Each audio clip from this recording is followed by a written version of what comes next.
The Whistler.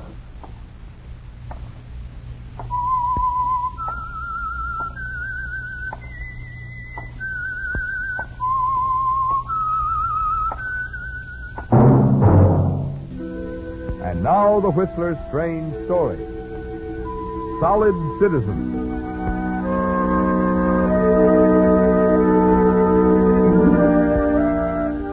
Harry Cummings stood at the window of the general store he'd inherited from his father, along with the goodwill the senior Cummings had built in the small fishing village of Bayville. Harry's eyes followed the tiny wisps of fog sweep in before the approaching darkness. He smugly watched the fishing boats as they moved slowly out to sea. Boats that were manned by people who looked up to Harry, respected him. Harry Cummings had used the well-earned reputation of his father to cover up his own lack of character, and gloated secretly that he'd successfully fooled his fellow townsmen, who looked upon him as an up-and-coming man. But he wasn't satisfied, for the one thing he wanted most of all, the one thing he'd plotted, schemed for, was still out of reach, and had been for years. He set his jaw, turned from the window, and walked behind the store counter. It was odd, he thought, that time had not eased his longing for her, that each spring increased this longing and made him more determined than ever to win the woman he'd lost to another. And he was ready to go to any length to bring this about. Then, as he prepared to close the store for the night, he heard the front door open, and she walked in. Well. Evening, Sarah. Hello, Harry. Well, you're getting to be quite a stranger. I've been rather busy. Ah, sure. Harry, this bill, it came this morning. Is it correct? $345? Must be, Sarah. Nat's been handling my books for years. Hasn't made a mistake yet. I just thought that Jeff had paid something on it last month. He told me he would. Oh, don't worry. Jeff will take care of it soon, I'm sure. Well, the tuna runs in. Yeah, heavier than it's been in years. Jeff's probably out there right now. No, he's been drinking again. He and that Frenchie Tobias. I don't know what's come over him, Harry. He's changed so. What's Frenchie? He's just no good for Jeff. Oh, no, Sarah. I'm sorry. Just that I'm so upset at this bill and... Yeah, I understand. And I don't want you to think about it anymore. I can wait, Sarah. I'm used to it. You've been very kind, Harry. You know how I feel, Sarah. How I've always felt about you. Maybe I've just been kidding myself, but somehow I know there's a chance for us yet. No, Harry, no. I belong to Jeff. He loves me, and I've got to... But you don't love him. Don't say things like that, Harry, please. All right. All right, Sarah. I think I'd better go now. I have to stop at the cafe and see Mr. Loomis. You could put in a good word for me there, Harry. What? I've been thinking I want to earn some money. I've never done anything but keep house, but I know I could learn to wait on tables. Well, that's pretty tiring work, Sarah. Now, look, I could use some help here at the store. Oh, no. I don't think that would be right, Harry. Well, I'll tell you what, then. I'll talk to Jeff about the bill tonight, right away. Oh, no, you mustn't. He'd be angry if he knew I came to Oh, him. no, he won't, believe me. Hey, maybe I can do something to straighten him out. After all, Jeff and I used to be pretty good friends. It's very kind of you, but I don't think it would do. Well, let me give it a try. If it doesn't work, then we'll talk about a job. All right. Good night, Harry.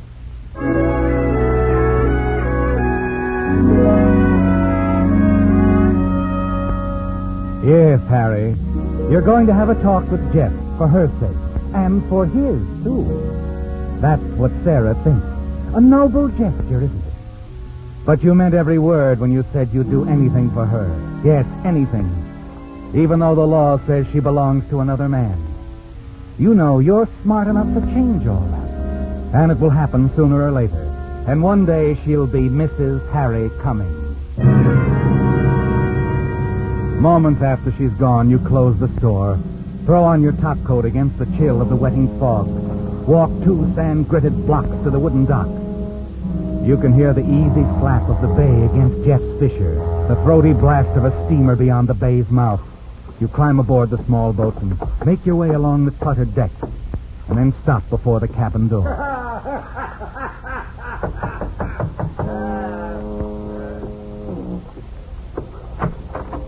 Frenchy Tobias stands before you. Over his shoulder, you can see Jeff Lancaster sitting at the table, a whiskey bottle within easy reach. He looks at you sullenly over a deck of cards he's shuffling. Well, Mr. Cummings, huh? Glad to have you aboard. Evening, Jeff. Frenchie, a chair for Mr. Cummings. Yeah, sure. So what brings you around? Your bill, Jeff. It's getting pretty steep. I was wondering if you'd be able to pay something on it before long. Don't get impatient. Pay off as soon as I get a good haul. You'll never get it anchored here in port. Now, look, solid citizen, I don't need you telling me when to fish. Get lost. Pull up anchor. We aren't going out tonight, are we, Jeff? The boys are expecting you at Joe's place. Fog's so thick now you wouldn't get out anyway. Fog don't stop me. Never has yet. Well, I can send this boat 3 miles out without even touching the wheel. You're taking quite a chance, aren't you? Not me. I know this channel like my hand. Come here, I'll show you. I set the wheel like this and jam it with this chunk of wood. With the tide the way it is, she's headed seaward. I could start her up and put her in gear. I've done it too, haven't I, Frenchy? Yeah, sure, Jeff, but the boys are expecting you. Go on over and tell the boys I can't make it. I'll warm her up. Okay, I'm going. And hurry back, we're sailing out.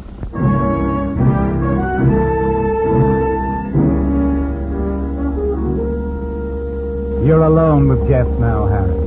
Watch him as he staggers back to the table, drops into the chair. He picks up the cards, shuffles them, then looks up at you and grins. His eyes are half closed, fighting off sleep. Sit down, Harry. Oh, come on, sit down. Let me buy you a drink. Huh? Thanks, Jeff. Oh, that's right. You don't take it. Hey, look, Jeff, you're out on your feet. Better turn off that motor and get to bed. I'm all right. I'll just grab a few winks until Frenchy gets back. And then we're pulling out. Jeff, you're in no condition. Get lost. Will you? Get lost. I'm going to take a nap.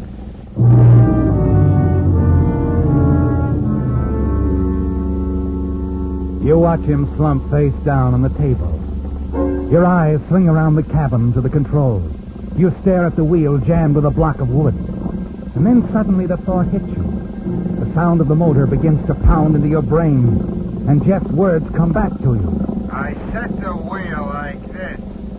Jam it with this block of wood. With the tide the way it is, she's headed seaward.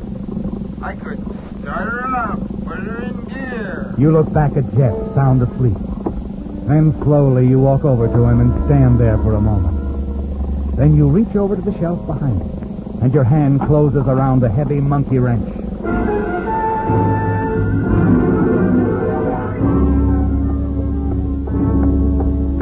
No use hurrying, Frenchy. Oh, it's you. You're too late. What? Well, you know how Jeff is when he's drunk. I couldn't talk him out of going. He decided not to wait. He sailed without you. He's just gone. That's right. He's gone.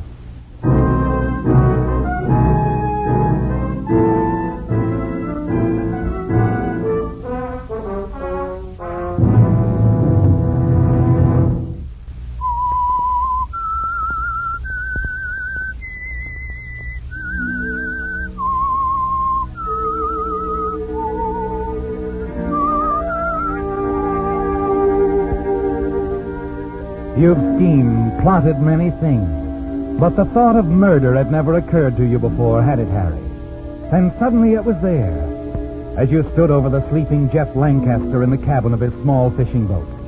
In a moment of swift decision, you found the solution to your problem, and it was all so simple. As you watched Jeff's boat move smoothly into the fog, disappear. You knew exactly what would happen. It would move straight out to sea for several miles. Then, caught in the racing current, it would swerve, drift into the Devil's Grotto 5 miles down the coast. And then it would crack to pieces on the rocks lining the shore. With Jeff dead, nothing could stand between you and Sarah.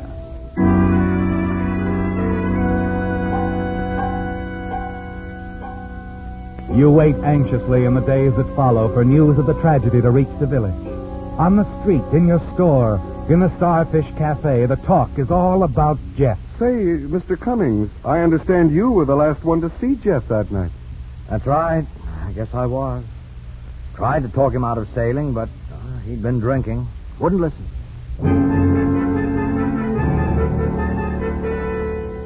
You find yourself repeating the lie over and over. And they believe you, don't they, Harry? Yes, you're Harry Cummings. Solid citizen, well-liked, respected. Why shouldn't they believe you? And then early on the morning of the 4th day, the news finally comes. Jeff's boat has been found, and you phoned Sarah. Yes, Harry, I heard about it a few minutes ago. The sheriff came by. He and some of his men were headed for the grotto. I wanted to go, but... Oh, no, it's too much for you, Sarah. But if Jeff's alive, hurt... Look, let me go for you. I'll start right now. You stay home and rest. I'll do all I can.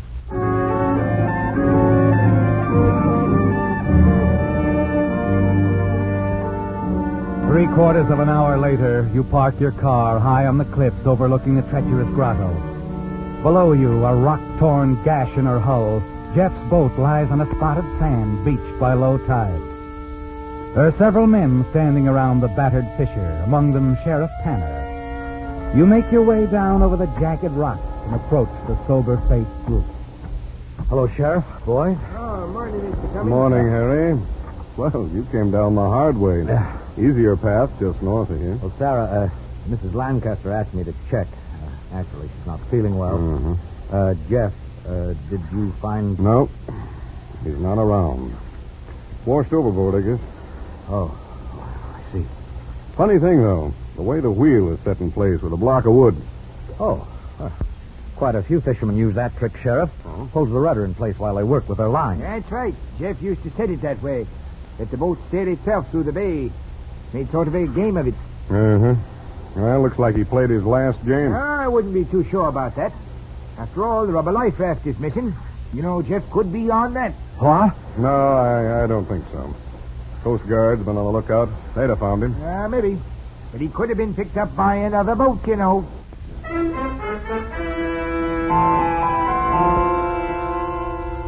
It's days later, and they still haven't found the body, have they, Harry? It bothers you, doesn't it? But you have other things to think of. Yes. Things like the accusations made by Frenchie Tobias to the sheriff. Frenchie here has been doing some crazy talking, Harry. I figured he ought to say it straight out to you. We could clear it up quick. Certainly, Sheriff. Go ahead, Frenchie. Well, when I left the boat that night, Jeff was awfully drunk. He set the wheel with that chunk of wood, just like it was when the boat was wrecked. Mr. Cummings here heard him say that the boat could go out all by itself. Yes, I believe I did. The way the boat headed straight back for the Devil's Grotto, it looks just like it bore out and drifted back. Exactly how it'd be if no one touched the wheel. So? So I think that you put the boat in gear, Mr. Cummings. Cut her loose and let her go. I think maybe Jeff passed out, or you hit him on the head with something. Oh, I see. Now, you understand, Harry. Frenchie has lost his best friend. He's not thinking straight. Yes, I understand, Sheriff. Look, Frenchie, you realize, of course, I had no reason to murder Jeff Lancaster. You used to be in love with his wife. What? Yes, that's true. But everyone knows that. I still think a great deal of Sarah. But to say I murdered her husband, well, it's simply fantastic, that's all. That's my feelings, too, Harry. Frenchie is going to have to take the loss of his friend like a man. Keep his fancies to himself. No, I figured no one would even listen to me. You'd be believed if you had any proof. But you can't just say, I think, or I believe and be heard. Don't you see? Yes, I see.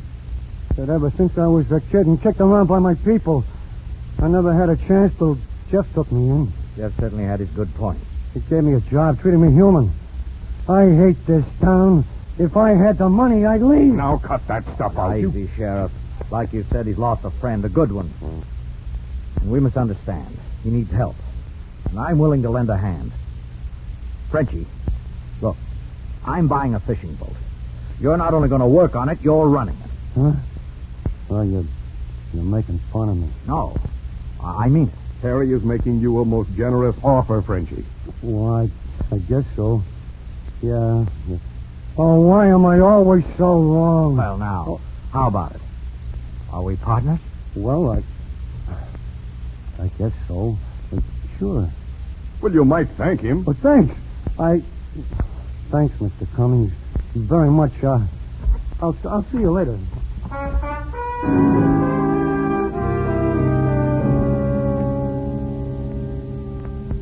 It was uncomfortably close, wasn't it, Harry? And now you have to buy a second-hand fishing boat and turn it over to Frenchie. But it's worth it, isn't it? Because you can stop worrying about him. Your action not only turns his anger into gratitude, it makes you a generous man in the admiring eyes of the town. Frenchie came in with his third load of tuna today, Harry. Good. Yeah, I watched him unload. Say, he's so proud of himself in that boat that he hasn't even hired a helper. Does all the work himself. He'll turn out fine, Sheriff. You'll see. Sure. Thanks to you, Harry.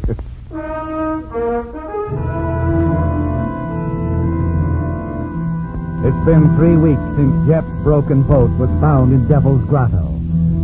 You gambled with murder, Harry. And now that Sarah's working for you at the store, you feel that you've won. You decide that it's time to start forming Sarah's thoughts your way. You've been very patient with her up to now, haven't you? Very patient. Then one evening, as you call on her at her house, you notice Sarah seems disturbed. Oh, it's nothing really, Harry. I'm real jumpy, I guess. Frenchie stopped me on my way home from work. Oh? He said, "You're working for Harry Cummings now." And I said, "Yes." And he said, "Don't ever forget Jeff may still be alive, Sarah. He could have been afloat in a life raft and then picked up by a freighter and taken to a far port." And he just walked on. Harry, do you think that might have happened? That Jeff may still be alive somewhere? Yeah. It's highly unlikely, Sarah. I wouldn't listen to Frenchie. Oh, I'll try not to, Harry. I'm so grateful you gave me a job. I'm going to pay all the Lancaster debts. It just won't feel right till I do. I wish you wouldn't work so hard, though. Well, you work harder than anyone else in the store. It's good for me. And makes me forget things. I could make you forget everything, Sarah. If you'd only let me. Look, Sarah, Oh, I know. Please, Harry. We must wait. Wait, Harry, wait. The word becomes one that you detest, doesn't it? And as days pass into weeks and weeks into months, it's still the same. Wait. Wait. Sarah, how long must we wait to start living? It's been 6 months. Oh, why don't you marry me now? Oh, it's still too soon. People would say that... Oh, really, Harry, there is another reason. It's the thought that Jeff might still be alive somewhere, as Frenchie says. As Frenchie says. Sarah, you'd have heard from Jeff by now. Oh, I tell myself that, too, but every time Frenchie sees me, he stops and talks about Jeff. Why, only this evening he said it was Jeff who taught him all he knew about fishing. Frenchie was very fond of Jeff. I'll tell him to leave you alone. Please don't scold him. He doesn't mean any harm. He's harming you. He worries you. Oh, no, he doesn't.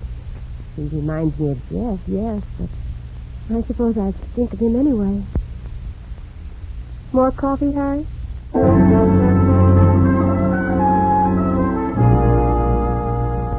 Frenchie's ruining everything, isn't he, Harry? Jeff's devoted friend. And you can't stand it much longer. The waiting must stop. And walking home that night, you know there's really only one way. It's been the answer before, hasn't it, Harry? You decide that it must serve you again.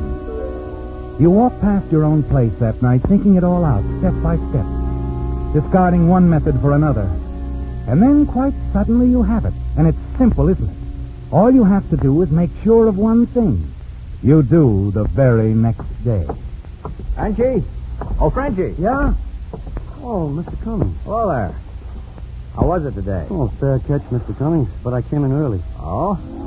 You, going out tonight? That's right. You're a hard worker, Frenchie. Best fisherman on the dock. Almost as good as Jeff Lancaster. Nobody's as good as Jeff Lancaster.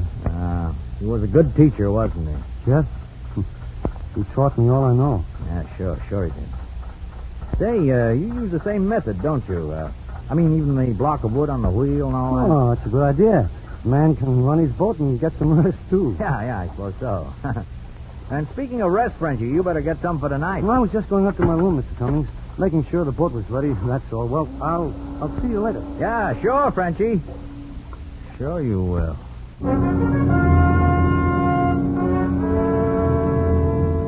The dock is deserted when you return that night. You've timed it so that you'll arrive a little before Frenchie does, because you've something to take care of. It doesn't take long, does it, Harry? A few sturdy blows with a heavy wrench, and you manage to loosen the sea cocks in the forward part of the boat. Not much. Just enough to let the water begin to seep into the holes. In an hour or so, the sea will accomplish the rest, won't it? Frenchie will go down with the boat, and the last threat to your happiness will be removed. Frenchie, the stupid, devoted friend who won't stop reminding Sarah that Jeff may be alive. A few minutes later, he comes onto the dock. Hello. Hello there. Somebody on board? Yeah, it's me, Frenchie. Oh, Mr. Cummings. Huh. I wanted to see you off on your trip. See me off? Oh, now look, Mr. Cummings, you didn't have to do that. This trip's no different than a dozen others I've made. You didn't have to come down and... Oh, you're wrong, Frenchie. I did have to come down. This trip is different. Mr. Cummings, I don't understand. Well, you will, partner. Come on, come aboard. We'll talk it over.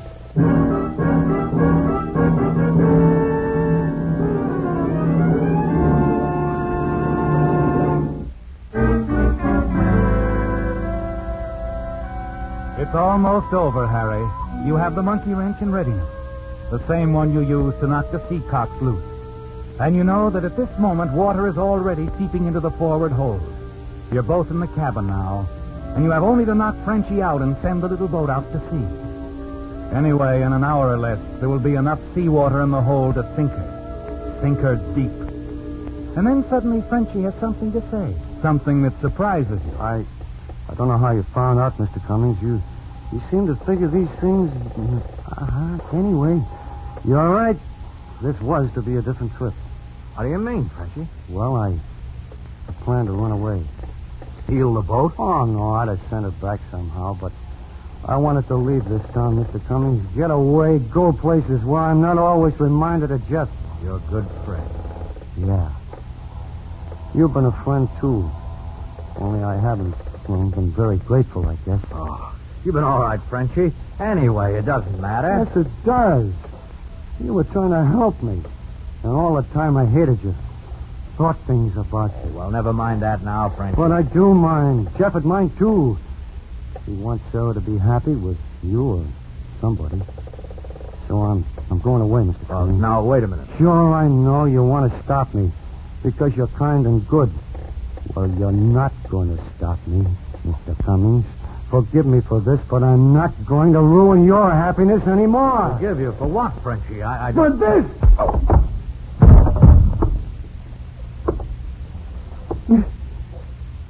I'm sorry, Mr. Cummings. Honest, I am. I didn't want to knock you out, much less tie you up. But I knew you'd talk me out of leaving if I didn't. That's the way you are. Always trying to help somebody. And I'm not worth helping. You stay here. On the boat! This is the United States Armed Forces Radio Service, the voice of information and education.